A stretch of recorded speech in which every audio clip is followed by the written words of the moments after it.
বন্ধুরা, তোমরা কেমন আছো? আজকে আমি জানতাম যে বাচ্চারা ভয় পায় ফেস প্যাক লাগালে, আমি যেটা দেখেছি ন্যাচারালি। আর আমার মেয়েকে দেখো, ওর তো ভয় তো কিছুই নেই, ও লিটারালি হাসছে আমাকে দেখে। আমি ভাবলাম ফেস প্যাক লাগালে ও হয়তো আমাকে দেখে কিছু ভয় পাবে একটু।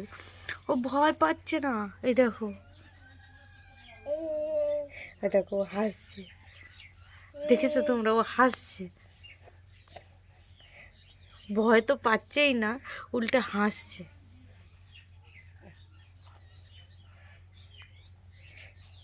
ভয় লাগছে না আমাকে দেখে? ভয় লাগছে না? দেখো তাহলে, আমি এতদিন দেখেছি যে বাচ্চারা ভয় পায় লিটারেলি এইসব দেখে। আমার মেয়েকে দেখো, শোনা, ভয় লাগছে না? ও হাসছে। সত্যি, এখনকার বাচ্চা